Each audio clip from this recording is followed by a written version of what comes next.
Hey hello, welcome to chemistry and all. कैसे हैं आप लोग? देखिए, हमारे पास बहुत सारे ऐसे स्टूडेंट्स हैं जो हमेशा ये क्वेश्चन पूछते हैं कि अगर हमें पीएचडी करनी है अब्रॉड में तो हम कैसे करें।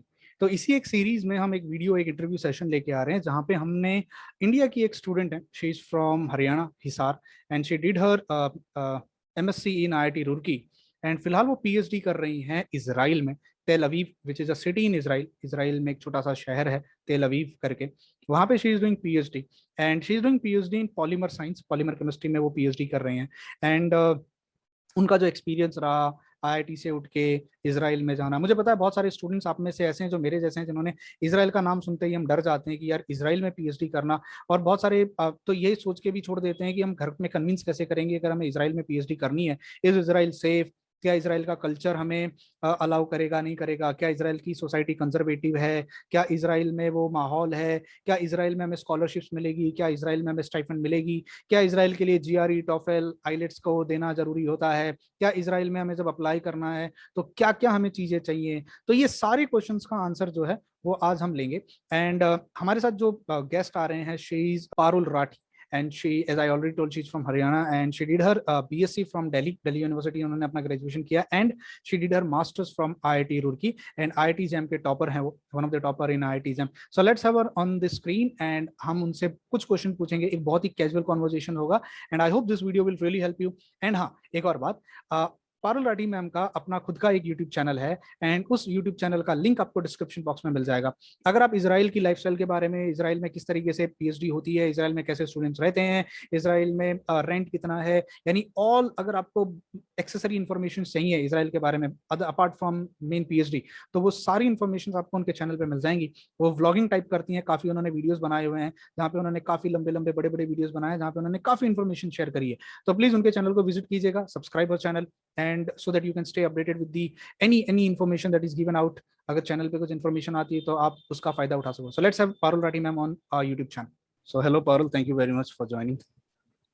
Thank you for having me on your channel.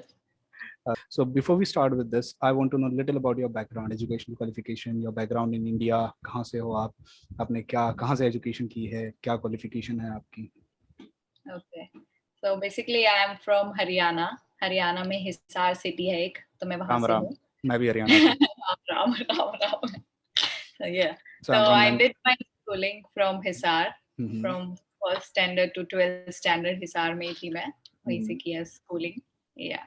So I opted for non-medical in 11th and 12th. Okay. Yes, so उसके बाद I applied for, actually first I wanted to do engineering, but then I also did, yeah, I also gave IIT JEE mains and advanced, and that's it. Yeah, so then I joined Hindu College in Delhi University. Okay. Chemistry honors. Yeah, okay. So if you remember this time पे मैंने admission लिया 2013 में, उस time पे एक FYUP special batch चला था. So I was the first student of that batch. Our batch was the first one. But that didn't happen. Like it was some like changed again to 3-year program. So my bachelor's, which is honors in chemistry, was like usual 3 years program. But in Delhi University, it's bachelor honors. In most of the universities, like वहाँ पे non medical में होता है कि आपको और भी subjects पढ़ाए जाते हैं, बट यूनिवर्सिटी में मेन फोकस जो आप एक सब्जेक्ट चूज करते हो उसके ऊपर होता है। ओके। हाँ, तो मोस्टली हमने केमिस्ट मतलब मैथ्स और फिजिक्स भी पढ़ा था, but just 1 semester mostly chemistry पढ़ा था। Okay. But from 2013 to 16, I was in Delhi. After that, the last year of my bachelor's, like all other students, I also prepared for IIT JAM. And then I got selected in IIT Roorkee. Okay. So I did my master's from there, from 2016 to 2018. Okay. Yes. So after that, how you applied for your PhD? So let me start with one by one. So how you came to know that you really have to do PhD? मतलब PhD का thought process कहाँ से आया? Actually, it's like a very complicated process. मतलब मुझे पहले से था कि मुझे PhD करनी है. मतलब मेरी फैमिली में ऑलरेडी मेरी बुआ जी जो है वो PhD हैं. तो उनको देख के भी थोड़ा इंस्पिरेशन था, और वैसे भी मुझे इंटरेस्ट था आगे फर्दर स्टडीज में, रिसर्च में भी इंटरेस्ट था, तो इसलिए मुझे था कि, बट जब मैं आईआईटी में गई वहां पे जो बाकी जो सीनियर्स होते हैं उनको देख के कि जिस तरह से वो फ्रस्ट्रेटेड रहते थे पीएचडी में स्पेशली इंडिया में, हाँ, तो देख के मैं बहुत डिमोटिवेट हो गई। तो आई वाज लाइक कंफ्यूज कि do I really want to do this, कि अगर बिकॉज सब लोग पीएचडी कर रहे हैं और सब लोग साथ साथ दूसरी जॉब्स भी अप्लाई कर रहे हैं कि अगर उनको जॉब मिल गई तो पीएचडी छोड़ देंगे। तो आई एम लाइक कि व्हाट्स द पॉइंट, अगर आप पीएचडी कर रहे हो तो अच्छे से पीएचडी करो ना, आप डबल माइंडेड मत रहो। तो वो देख के थोड़ा मैं पीछे हट गई थी कि मुझे पीएचडी नहीं करनी है। तो मैंने सोचा कि मे बी गेट वगैरह देते हैं, जॉब का ट्राई करते हैं। बट वही आईआईटीज में अगर जाते हैं तो आप प्रोफेसर जो होते हैं वो मतलब मोस्टली उनकी एक डिग्री तो होती है फॉरेन से, पोस्ट हो या पीएचडी, तो दे हैव दैट एक्सपोजर। तो वो आपको शुरू से मोटिवेट करना शुरू कर देते हैं कि आप ट्राई करो बाहर फॉरेन से पीएचडी करने का। तो आपको वहाँ पे एक अलग एक्सपोजर मिलेगा, आपको पता चलेगा क्या डिफरेंस है एक रिसर्च कैसे वो करते हैं, कैसे इंडिया में करते हैं। So they will start motivate you. तो वहां से थोड़ा दिमाग में ये भी आया कि इंडिया से क्यों सोच रही हूँ, अगर मुझे पीएचडी करनी है तो I can also think of going abroad and doing that. So then instead of like practicing for exams, like then I started preparing for English language exam, TOEFL and GRE. Yes. उस time पे हमारे batch में सिर्फ मैं और मेरी एक friend है दीप्शी, हम दोनों ही तैयारी कर रहे थे सिर्फ। And now she's in US, she's in Ohio State University and I'm here. Okay. So मेरा अगला क्वेश्चन है कि जब आपने जीआरई वगैरह का अप्लाई किया है, प्रिपरेशन किया था, तो why only Israel? Why not any other university or any other country? Yeah, actually Israel was not in my mind at that time. मैंने US का सोच के ही प्रिपेयर किया था, but I didn't score really good. Like I scored average score in GRE and TOEFL. Really? उस time मुझे लग तो नहीं रहा आपका है। English is not that good. मेरी इंग्लिश मतलब ओके सो उस टाइम पे फिर थोड़ा ज्यादा पता भी नहीं था कि इस स्कोर में आप किस यूनिवर्सिटी में कर सकते हो, क्या करना है। और यूएस का प्रोसेस इज टोटली डिफरेंट कि आपको पहले आपको शॉर्टलिस्ट करना पड़ता है। Score really matters. तो आपको शॉर्टलिस्ट करना पड़ता है क्योंकि बहुत सी यूनिवर्सिटीज है उनका होता है कि मिनिमम आपका इतना स्कोर तो होना ही चाहिए अप्लाई करने के लिए। तो आज लाइक ज्यादा अच्छी यूनिवर्सिटीज में नहीं होगा मेरा, तो मैंने वो ट्राई नहीं किया, मैंने अप्लाई नहीं किया। उसके बाद so why not Europe? Israel is also a part of Europe. That's what Israel said. Yeah. No, because honestly speaking, when you listen Israel or any like countries from that area, तो थोड़ा सा surprise होता है। I was really curious because मैंने I think सब काफी जब मैं अप्लाई करना शुरू किया था तब मैंने और यूरोपियन कंट्रीज में भी अप्लाई किया था। बट वही होता है कि टाइमिंग होती है कि कहीं पे आपके पास फंडिंग मिल रही है नहीं मिल रही, उस टाइम पे पोजीशन अवेलेबल है या नहीं, तो ये सब फैक्टर्स मैटर करते हैं। Okay, so help us out कि suppose if since you are there in Israel, अगर मैं इजराइल में PhD करना चाह रहा हूँ, because when I was in my masters, मैं जब खुद मुंबई यूनिवर्सिटी मास्टर कर रहा था, तो I had a senior, he went to Hebrew University in Israeli, so he also invited me कि अगर मैं जा रहा हूँ let me help you out, but उस समय मुझे काफी कुछ इंटरेस्ट नहीं था and I was not interested। तो मुझे भी जानना है कि अगर मान लीजिए एक स्टूडेंट आपको और मुझे कोई अगर देख रहा है इंडिया में, एंड इंडिया और इजराइल के तो रिलेशन भी काफ़ी बढ़िया हैं, काफ़ी अच्छे हैं, एंड अगर वो इजराइल में पीएचडी करना चाहता है तो क्या प्रोसीजर होगा, कैसे उसे जाना पड़ेगा, क्या क्या करना पड़ेगा, and considering the geopolitical situation over there, जिस हिसाब से थोड़ा टेंस सिचुएशन होता है, रिसेंटली हमने देखा you were there I think so जब हुआ होगा ये पूरा प्रोग्राम, तो हाउ वहाँ का माहौल कैसा है, वहाँ का कल्चर क्या है, और क्या क्या चीज़ें हमें पीएचडी के लिए दिमाग में रखनी पड़ती हैं वहाँ के लिए? ओके तो पीएचडी के प्रोसेस के लिए आपको क्या करना पड़ता है, आपको बेसिकली ईमेल लिखना होगा प्रोफेसर्स को, या तो आप उनकी प्रोफाइल पे जाके दे सकते हो। कुछ लोग एडवर्टाइज करते हैं कि we have a open position, but बहुत ही कम केसेस में होता है। नहीं तो आप अपना सब आपको यूनिवर्सिटीज देखनी पड़ेंगी और वहाँ पे प्रोफाइल देखनी पड़ेगी जो भी प्रोफेसर्स हैं आपके डिपार्टमेंट के, और वो किस एरिया में रिसर्च कर रहे हैं। तो मोस्ट इम्पोर्टेंट थिंग कि ये मत करो कि आप सबको हर किसी को मेल कर रहे हो कि ऐसा होता है ना कि अगर हमारा इंटरेस्ट नहीं है तो भी हम कर रहे हैं कि कुछ ना कुछ तो मिल ही जाए हमें, तो वो मत करो। क्योंकि बहुत लोग ऐसे करते हैं कि आपने एक यूनिवर्सिटी के ही 10 प्रोफेसर्स को मेल कर दिया, so that is not the right way to approach. First select the professors जिसके अंडर आप सही में काम करना चाहते हो, तो उनको आप मेल लिखो, एक शॉर्ट मेल, ज्यादा लंबा नहीं, और उसमें that's what I say to students when they ask me like what should do, and एक सीवी बनाओ जिसमें आप अपना जो भी आपका एजुकेशनल बैकग्राउंड है या जो भी आपका रिसर्च बैकग्राउंड है, आपने इंटर्नशिप वगैरह की है या जो भी आपकी एकेडमिक अचीवमेंट्स है वो सब मेंशन कर दो। फिर आपको ईमेल में ये मेंशन करने की जरूरत नहीं है कि बहुत से लोग मेंशन कर देते हैं कि I score this marks this much ये तो प्रोफेसर्स के पास इतना टाइम नहीं होता कि वो सब देखें। तो बस मैं ये बोलती हूँ कि मेल में बस आप इतना ही पूछो कि आप थोड़ा रिसर्च कर सकते हो, जिस थोड़ा आप स्टडी करो कि उन्होंने किस एरिया में रिसर्च किया, उनके 1-2 पेपर्स पढ़ो, आपको ब्रीफ आइडिया हो जाए, तो आप मेल में वो लिख सकते हो कि I found this work very interesting and I am looking forward to work in this field. तो आप ये लिखोगे तो उससे प्रोफेसर को लगेगा कि हाँ आपने थोड़ा कुछ मेहनत की है, आपने थोड़ा अपने पार्ट पे कुछ किया है, कि आपको पता है कि एटलीस्ट ग्रुप में क्या काम होता है। आप ऐसे ही कोई भी मेल नहीं लिखते, क्योंकि आई नो कि जो मेरे प्रोफेसर हैं जिनके अंडर मैं काम करती हूँ, तो वो बोलते हैं कि जैसे हमारा पॉलीमर में, तो वो बोलते हैं कई बार ऐसा होता है कि बिल्कुल ही रिलेटेड नहीं होता रिसर्च से, बच्चों का मेल आता है और वो साफ पता चलता है कि उन्होंने कॉपी पेस्ट किया ऐसा सेम मेल 10-15 और प्रोफेसर को। हाँ, तो ऐसी गलती नहीं करनी चाहिए। ओके, सिलेक्टिव होना मतलब एकदम। या सिलेक्टिव, और आप बस पूछो कि I am like looking forward to work in your research group, do you have a position available. तो बहुत बार होता है कि वो लोग रिप्लाई नहीं भी करते हैं, तो in that case I'll say कि you can just email them back after like a 1 week, and even if they are still not replying, then just forgive about it, like just किसी और professor के ऊपर जाओ। या सो बहुत cases में Israel में जीआरई, टॉफेल या आइलेट्स वगैरह का सच कोई वैल्यू नहीं है? नो इतना नहीं है, मतलब फिर भी लगता है? फर्स्ट नहीं लगता नहीं है, यहाँ पे जरूरत नहीं है, बिकॉज इनकी फर्स्ट लैंग्वेज जो है वो हिब्रू है, तो English like our English is much better than. तो जैसे अभी हम जर्मनी में जाते हैं तो ऐसा होता है कि जर्मनी में आप जा रहे हो तो आपको एटलीस्ट लेवल 1 का जर्मन आना चाहिए जाने से पहले, या वहां जाके आपको कोर्स करना पड़ता है। तो इसराइल में ऐसा कुछ नहीं है? पीएचडी के लिए भी नहीं है ऐसा जर्मनी में, कि अगर आप पीएचडी करने जाते हो जर्मनी में, ऐसा नहीं है, इट्स नॉट मैंडेटरी कि आपको लेवल 1 जर्मन आनी चाहिए।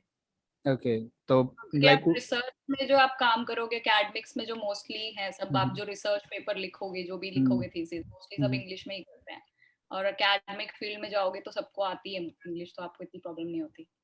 ओके, सो और क्या, ये मान लीजिए अगर प्रोफेसर को मैंने सेलेक्ट कर लिया, प्रोफेसर रेडी हो गया, उसके बाद का अगला क्या प्रोसीजर होता है?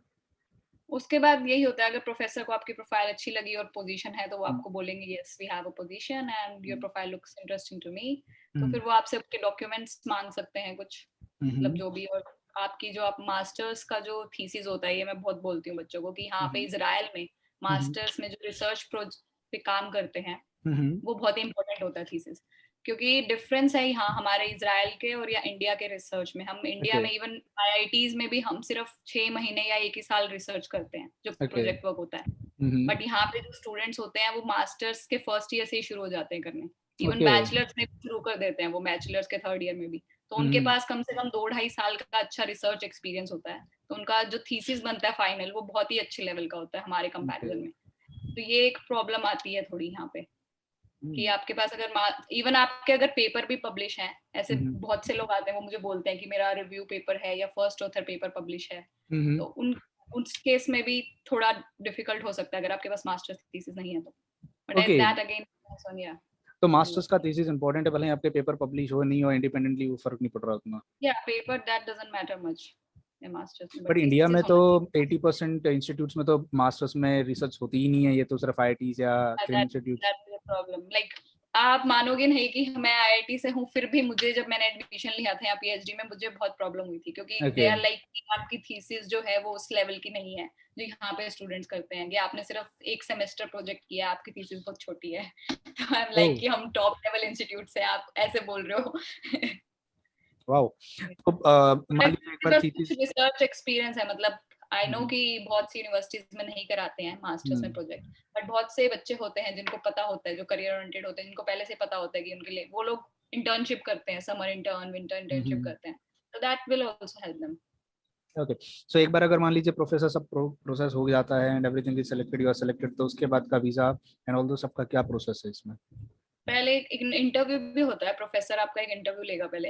ओके, या इट्स नॉट लाइक बहुत नॉर्मल सा ही होगा, मतलब थोड़ा सा वही आपका जो आपने काम किया है, जो भी आपने इंटर्नशिप की होगी या मास्टर्स में प्रोजेक्ट किया होगा उससे रिलेटेड, या बेसिक थोड़ी सी आपका नॉलेज टेस्ट की देखने के लिए कि if you are good to work with them.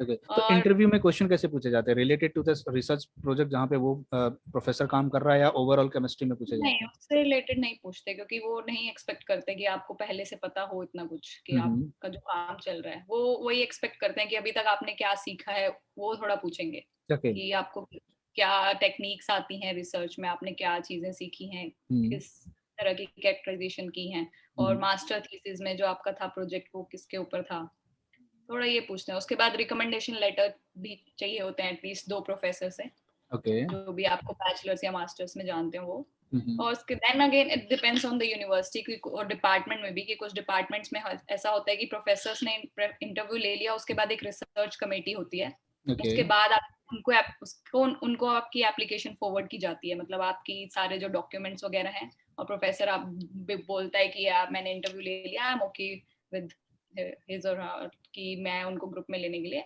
तो डिपेंड करता है, रिसर्च कमेटी भी आपका एक इंटरव्यू ले सकती है। ओके। प्रोसेस होता है। उसके बाद सब हो जाता है, तब आपको वही फॉर्मेलिटीज होती हैं, आपको ऑफर लेटर मिलता है यूनिवर्सिटी से, then you can apply for visa and everything. Okay. Parul, इसमें मुझे ये पूछना था, मैंने आपसे लिंक्डइन पे भी पूछा था कि स्टाइफंड का क्या प्रोसीजर होता है, स्टाइफंड वहाँ पे कितना मिलता है, और एक स्टूडेंट के सर्वाइवल के लिए like compare to US and European countries क्या स्टाइफंड का है, how much you can save, how much you can send back home. India में तो 31 या 35,000 मिलता है SRF JRF के टाइम पे, वहाँ पे क्या प्रोसीजर क्या है इसका? यहाँ पर स्टाइपेंड जो है वही है, वेरी करता है डिपार्टमेंट टू डिपार्टमेंट। जैसे जो हमारा तेल अवीव यूनिवर्सिटी में भी जो केमिस्ट्री डिपार्टमेंट और जो लाइफ साइंस डिपार्टमेंट है, दोनों में डिफरेंस है जो स्टाइपेंड मिलता है।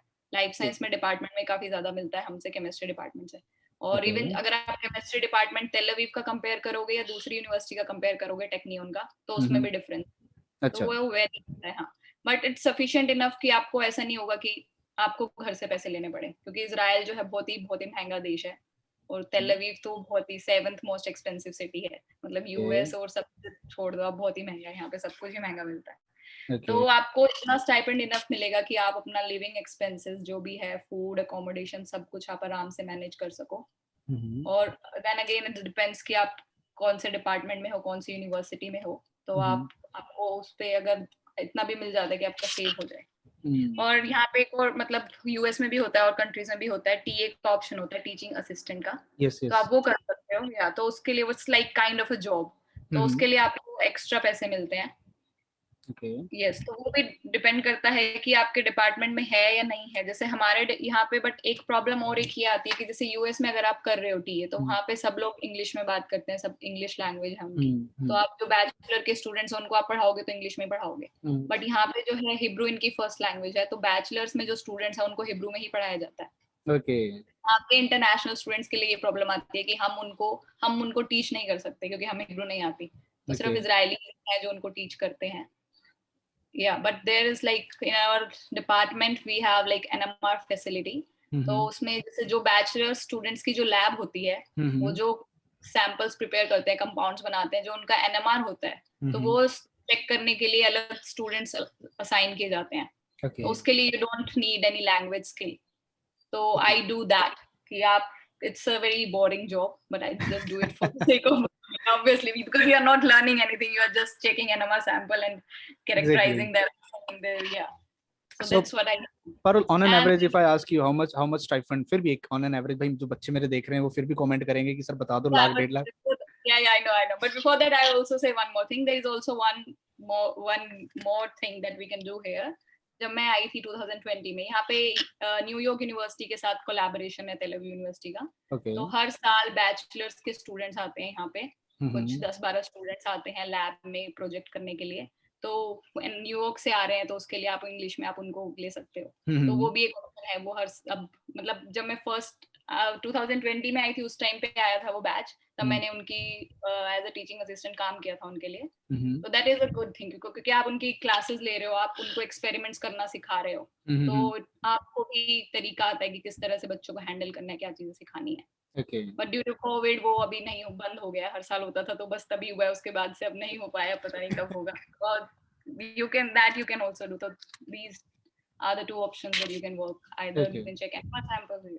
Okay, so on an average कितना मिलता है? तो हमारे जो डिपार्टमेंट है उसकी साइट पे भी मेंशन है कि जो फर्स्ट ईयर में अगर आप आते हो तो आपको मिलेगा 4500 shekel, yeah, which is not much if you talk. अगर आप तेल अवीव की बात करो तो 4500 is like nothing, because I pay 2500 shekel just for my room. 4500 4500 Israeli currency. Yes. Israeli currency. Yes. And how much is so when you convert it into Indian rupee? Around 1 lakh. Oh, 1 lakh. Itna. Yeah. But instead, I paid 50,000 for my room, so it's nothing. 50,000 for your room. Yes. yeah, Tel Aviv is hell expensive. Okay, and जब आप After accommodation, 1 year, हाँ, after 1 year, you have to submit a research proposal, like whatever you have done so far and what are your goals for your PhD. So you have to give a written report, and also you have to present before other professors that what are you going to do in your 4 or 5 years of PhD. So after that proposal get accepted, then you will get around 5,100 shekel. okay, Yeah, so that is the minimum. But in Technion University, I know you get 6,000 shekel. okay. So इसमें आपका, but as you said, accommodation वगैरह जो है वो university नहीं देती है, hostels and all those stuff की आपको खुद से करना पड़ता है. यूनिवर्सिटी का अकोमोडेशन है, बट पे आपको करना पड़ता है आपके स्टाइपेंड में से. ओके, तो इंडिया में ये तो बेटर है, कम से कम हमें हॉस्टल्स मिल जाते हैं यूनिवर्सिटी में, या वो एचआरए वगैरह मिल जाते एचआरएम हैं. वगैरह मिल जाता है. So half of your Yeah, stipend goes for accommodation and all दो स्टफ में चला जाता है. yes. तो Yeah, so घर पे भी कुछ भेज पाते हैं उसमें से बचा के? उसमें से तो नहीं बचता है ऑब्वियसली, बट वही है कि आप एक्स्ट्रा काम करते हो, like I said as a TA, तो उसके लिए आपको अलग से पैसे मिलते हैं. ओके, तो सेविंग हो जाती है. okay, so how's the difference, what's the difference between the doing a PhD in Israel and PhD in India? Like, you know the atmosphere, अब तो IIT से गए हो वहाँ पे, क्या difference है? Yeah. Be little frank with me. Yeah, काफी डिफरेंस है टू बी ऑनेस्ट, क्योंकि यहाँ पे एक तो आपको फ्रीडम मिलती है कि आपके मतलब वो अगेन फिर डिपेंड करता है, क्योंकि यहाँ पे भी कुछ एक प्रोफेसर्स होते हैं जैसे इंडिया में होते हैं वैसे भी होते हैं, but I am very lucky कि मुझे बहुत ही अच्छे प्रोफेसर मिले हैं, बहुत ही कूल. हाँ, तो यहाँ पे एक तो ये होता है कि आपका 5 days वर्किंग होता है, 2 दिन आपकी छुट्टी होती है, Friday and Saturday. No lab. Yeah, but if you want to go, you can go, but you just don't work alone. That's what our professors say. For safety reasons, like you should have like at least someone with you in the lab. If you are working with some reaction. Okay. If you're just doing like desk work, then it's okay. Okay. Yeah, so Friday, Saturday off hota hai, Sunday first working day hota hai Israel mein. Oh. Which is very shocking. So yes. Sunday is the first working day. ये नया news था. Like Saturday you don't have a holiday. That's why I say that.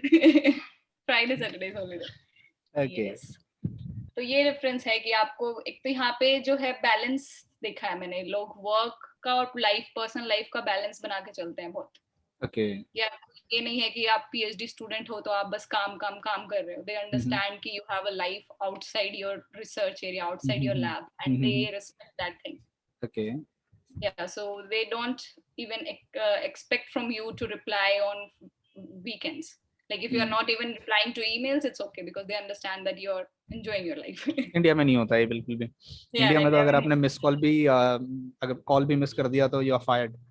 Yeah, so थोड़ा आप relax रहते हो, आपको पता है कि सिर्फ आप पीएचडी कर रहे हो वही आपकी लाइफ नहीं है, उसके अलावा भी आपकी एक लाइफ है, जो कि एक अच्छी चीज है. वो मैंने सीखी यहाँ पे. सब लोग करते हैं ऐसे, इवन जो ओल्ड एज पीपल हैं वो लोग भी बड़ा आराम से रहते हैं, मस्त रहते हैं. अच्छा. तो ये डिफरेंस है. और दूसरा डिफरेंस है कि मतलब I don't know about all the professor, but जो मेरे प्रोफेसर हैं he is like very motivating and inspiring, कि अगर आपने कुछ छोटा सा भी चीज अच्छी की है तो ही लाइक्स टू मोटिवेट यू. आपको इंस्पायर करते हैं कि या I am really looking forward for this, you are doing good, या I am very proud of you. तो इस तरह की चीजें बोलते रहते हैं. एंड मेरे दिमाग में एक क्वेश्चन आ रहा है पारुल कि what's the duration of PhD in average duration of PhD in Israel? जैसे इंडिया में तो काफी टाइम लग जाता है. 4 years है मिनिमम. Yes 4 minimum. अच्छा, वहाँ पे भी कुछ ऐसा स्टाइफंड में कुछ है क्या? जैसे यहाँ पे जेआरएफ से 2 साल के बाद फिर एसआरएफ हो जाता है, तो ऐसा कुछ स्टाइफंड में इंक्रीमेंट वगैरह? नहीं, वो बस वही है, फर्स्ट ईयर के बाद ही होता है प्रपोजल का.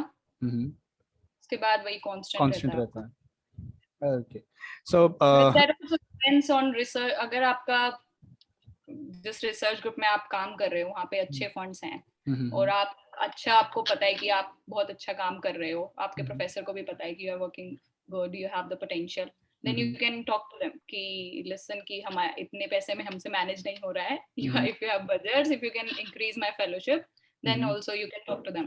And they really like, they're not like why you are saying these things to me. They really appreciate कि you have that confidence कि आप इस चीज के बारे में उनसे बात कर पा रहे हो. Okay. तो अगर उनके पास होगा, पॉसिबल होगा उनके बजट्स में से, तो वो इंक्रीज कर देंगे. नहीं होगा तो they will say कि I don't have budgets now, sorry sir. So it's totally okay to, you can like talk to them like a friend. Okay, that's great. That's good. Which is very rare in India, I think so. Yeah. So what's the difference in the like India में तो आप free में रह सकते, freely घूम सकते हो, खा पी सकते हो, तो is it allowed in, as you said कि वीकेंड्स में तो आप बाहर जा सकते हैं, but considering the geopolitical situations over there, it's like काफी टेंस सिचुएशन होता है। रिसेंटली हमने देखा था bomb shelling and missile shelling वगैरह सब वहाँ पे हो गया था काफी। तो what you have to say about that? It's very normal. अच्छा। या बट उस टाइम पे जो टाइम पीरियड था 11 दिन के लिए चला था वो टेंस था। बट उस टाइम पे भी जो इजरायलीज लोग थे वो तो काफी टाइम से ये सब देखते हैं, तो उनको आदत होती है, तो दे वर वेरी चिल्ड आउट। हमारे लिए जो इंटरनेशनल थे उनके लिए पहली बार था, तो we were little bit tense and panic. But otherwise it's like it's very normal, everything is too, because बहुत से लोग इंडिया में हैं, लाइक इम्पोर्टेंट बात बोलनी चाहूंगी मैं, जिनको बहुत से लोगों को ऐसा लगता है इंडिया में कि जो इसराइल है वो एक मुस्लिम कंट्री है। हाँ, या ऑब्वियसली मेरा भी वही एक no, it's not a impression है। Muslim country. It's not a Muslim country. It's a Jewish country. Okay. यहूदी को बोलते हैं, Jewish हाँ। country है, but यहाँ पे अरब population भी है, अरब्स भी रहते हैं. Yeah, so it's not a Muslim country and they are very liberal. They are like you can do whatever you do. Like बहुत से लोग, even लड़कियां मुझसे पूछती हैं कि आप is it allowed to wear such kind of clothes, ऐसे ऐसे, मैं कहा बहुत ही chill है यहाँ. that was my second question. Yeah, if you check out my profile on Facebook, Instagram, whatever, on YouTube, I also have a YouTube channel. I know. So if you want to, yeah, if you want to know more about Israel lifestyle, you can see. मैं बहुत आराम से घूमती हूँ यहाँ पे, even safety wise भी लड़कियों के लिए बहुत सेफ है। रात को मैं 11-12 बजे आराम से अकेले घूम रही होती हूँ, मुझे कोई परवाह नहीं होती, कोई डर नहीं होता, जो कि इंडिया में बहुत होता है मुझे, तो can understand because I am from North India. North India is not safe. Yeah. तो ये चीज मुझे बहुत अच्छी लगती है कि जो आपके पास फ्रीडम है एक यहाँ पे, कि बिना घबराए आपको जो आप करना चाह रहे हो आप कर सकते हो, because it's a very basic thing कि आपको कहीं जाना है, आप बिना दिमाग में सोचे कि घबराए जा सकते हो। So it's a really beautiful country and they have like a lot. Open civilisation है, लाइक नो कंजर्वेटिवनेस वहाँ पे, you can openly stay there, No, क्योंकि no, no. मेरे दिमाग में भी यही आ Yeah, रहा but था कि surrounded by the in the middle of Arabs every time, everywhere, Syria and Iran, Iraq and Egypt, वो yeah, सारा that situation. is like, yeah, I can understand because surrounding countries सब हैं थोड़ी ऐसी problematic. So you can, no, it's not, because if you go to some conservative cities or like some really religious part of this country, then you have like little bit like you have to be careful about your clothing, the way you dress, like if you go to a religious place. But otherwise, overall, it's like really good country and beautiful. So Israel का street food and वहाँ का खाना पीना कैसा है? खाना पीना अच्छा है यहाँ का, मतलब बेसिकली वही सैलेड खाते हैं लोग यहाँ पे ज्यादातर, तो और एक मिडल ईस्टर्न जो फूड होता है, हुमस, पीटा, फलाफल। इनडायरेक्टली मैं ये पूछना चाह रहा था कि अगर एक नॉर्थ इंडियन बंदा वहां जाके सेटल होता तो will he be comfortable without दूध दही लस्सी एंड ऑल द स्टफ? मतलब हाँ, कि मतलब अगर आप वेजिटेरियन पॉइंट ऑफ व्यू से पूछो तो हाँ बिल्कुल, आप यहाँ पे आपको कोई प्रॉब्लम नहीं होगी, क्योंकि यहाँ पे इजराइल में जो वीगन कल्चर है वो बहुत पॉपुलर है। यहाँ पे बहुत सारे पॉपुलेशन है जो वीगन है। तो वीगन लोगों के लिए इतने ऑप्शंस है, तो अगर आप वेजिटेरियन हो तो आपके लिए बिल्कुल भी प्रॉब्लम नहीं होगी। तो इट्स नॉट लाइक कि आपको बहुत रेयर ऑप्शंस मिलेंगे। आप कहीं भी जाओगे, इवन आप किसी non vegetarian sea food place में भी जा रहे हो, तो वहां पे भी आपको सैलेड के इतने ऑप्शन मिलेंगे कि आपका हो जाएगा उसी में। ओके, तो ट्रांसपोर्टेशन कैसा है वहाँ पे, लाइक पब्लिक ट्रांसपोर्टेशन है या पब्लिक ट्रांसपोर्टेशन है, पब्लिक बसेस चलती हैं, ट्रेन है, बट उसका थोड़ा ये प्रॉब्लम है कि यहाँ पे जैसे शब्बात होता है एक फ्राइडे, सनडाउन से शुरू होता है जो, तो उसके बाद में ट्रेन नहीं चलती है 2 दिन, जब छुट्टी होती है फ्राइडे और सैटरडे को ट्रेन बिल्कुल बंद हो जाती है। बट अभी शबात बसेस स्टार्ट की हुई है, जो फ्राइडे सनडाउन से शुरू होता है, तो उस टाइम पे फ्रीक्वेंसी कम हो जाती है बसेस की थोड़ी, मतलब वीकेंड्स पे आपको सेल्फ ओन व्हीकल्स यूज करना पड़ता होगा मैक्सिमम?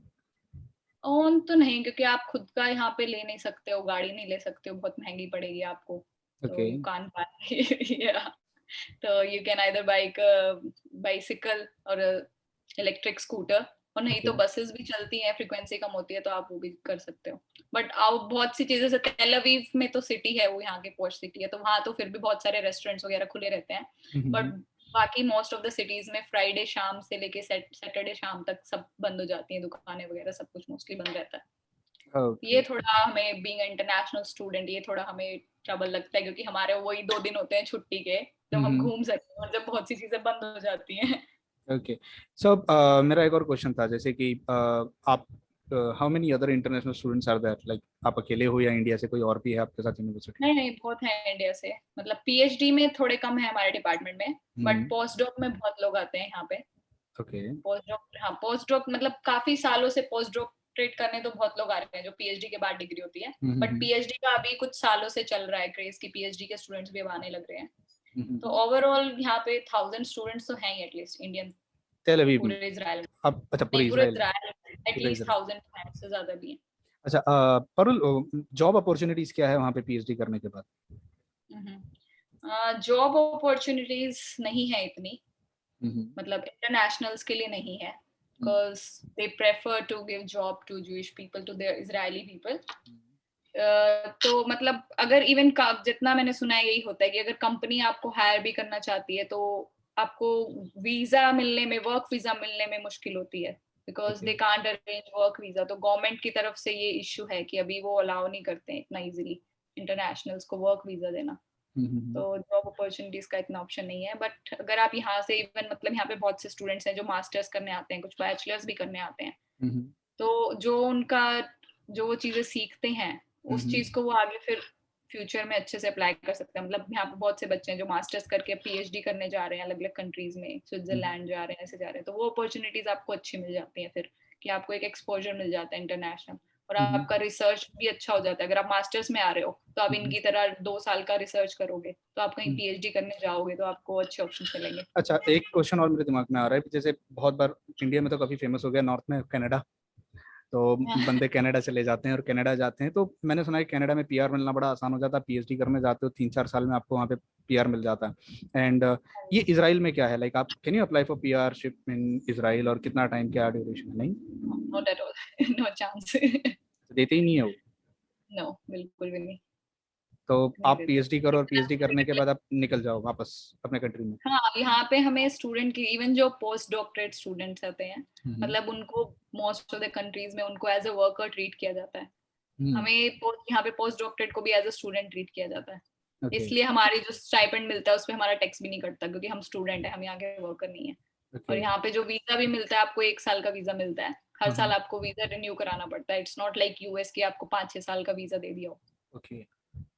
तो आप पीएचडी, अच्छा मेरा एक क्वेश्चन ये आ रहा है दिमाग में कि जैसे इजराइल से अगर मैं पीएचडी करके बाहर जाता हूँ, you can't work in Israel, job opportunities are very less, तो इजराइल में की हुई पीएचडी का या इजराइल में की हुई पोस्ट डॉक का अदर कंट्रीज में जब मैं जाता हूँ तो क्या वैल्यू है? जैसे अगर मैं इंडिया वापस आ रहा हूँ, और जैसे हमको पता है आईआईटीज में अगर आपको अप्लाई करना है to be a professor, you need to have PhD from any foreign country, at least PhD और पोस्ट डॉक आपको अब्रॉड से करके आना होता है। तो पोस्ट डॉक पीएचडी से नहीं चलेगा। हाँ, वो तो अभी डिपेंड्स, लाइक अलग अलग है सिचुएशन, बट क्या वैल्यू है इसराइल की इंडिया में? जैसे यूएस और यूरोपियन कंट्रीज से तो काफी वैल्यू होती है, तो इजरायली डिग्री की क्या वैल्यू है इंडिया में? काफी वैल्यू है, मुझे तो यही लगता है, क्योंकि मतलब यहाँ की जो टेक्नोलॉजी है उसको सब लोग अप्रिशिएट करते हैं, यहाँ का जो साइंस एंड टेक्नोलॉजी है। या तो हमें जो यहाँ पे एक्सपीरियंस मिलता है, it's no less than other European countries और in the US and UK. और यहाँ पे जो प्रोफेसर्स होते हैं, उनकी जो प्रोफाइल होती है, उनके जो कॉन्टैक्ट्स होते हैं, वो भी काफी अच्छे होते हैं। मतलब इंडिया से भी, इंडिया में भी जाते रहते हैं बहुत से प्रोफेसर, और दूसरी कंट्री से भी। तो I think it will be good for your profile, for your future. So tell us something about your YouTube channel. I was going through the YouTube channel. I saw many of the videos जहाँ पे आपने काफी Israel के tours वगैरह करवा रखे हैं. So let my audience know about your YouTube channel as well. Oh yeah, sure. So my YouTube channel, my name is Parul Rathi, and my YouTube channel name is Ruholic. Okay, the link will be in the description box. Okay, yeah. तो उसमें basically I focus on both the things, कि लोगों को जो Israel में education opportunities हैं और किस तरह से हमें एक्सपोजर मिलता है, क्या डिफरेंस है, वो सब बताना, और किस तरह से इंडियंस जो है अप्लाई कर सकते हैं इजराइल के लिए, उस पर फोकस है। और ऑल्सो कि जब मैं कहीं ट्रैवल करती हूँ वो भी सब बताना लोगों को, यहाँ का जो कल्चर है, यहाँ पे जो फेस्टिवल सेलिब्रेट होते हैं वो सब भी बताना, क्योंकि लोगों को ज्यादा नहीं पता है। Yeah, so it's Tel all Aviv about celebration in Tel Aviv. Okay, yes. so if somebody wants to contact you, any of the student who's interested, because काफी मेरे students IIT से, NIT से हैं, काफी क्रीम इंस्टीट्यूट से हैं, if they are willing to contact you, तो किस तरीके से आपसे, अगर उनको हेल्प चाहिए तो इजराइल से रिलेटेड कुछ? Yeah, so they can email me or they can message me on LinkedIn. Yeah. Okay. I also reply on Instagram, but only if they only if they have like a good Genuine. descriptive, because like some people just randomly reply me that I want to study in Israel, can you help me? So I'm Okay. like, how I'm supposed to help you? I don't know you, how I can help you, because Okay. they don't tell me in which department they are going, and because some people they just don't do their research, they just want others to help them. Mhm. So I'll really appreciate if they do little bit of research, and if they give me like, I have applied here and here, I want to know this about, like, how can I do this? If Okay. they're specific about their queries, then I reply on Instagram. Mhm. Otherwise, I always reply on email. Email or That's LinkedIn. Yeah. that's correct. So we'll be sharing the link of our YouTube channel. Parul के YouTube channel का link हम share कर देंगे. You can comment on our videos because she keeps on uploading many videos. So thank you very much, But Parul, for joining me. Thank you thank very you. much for giving out your time.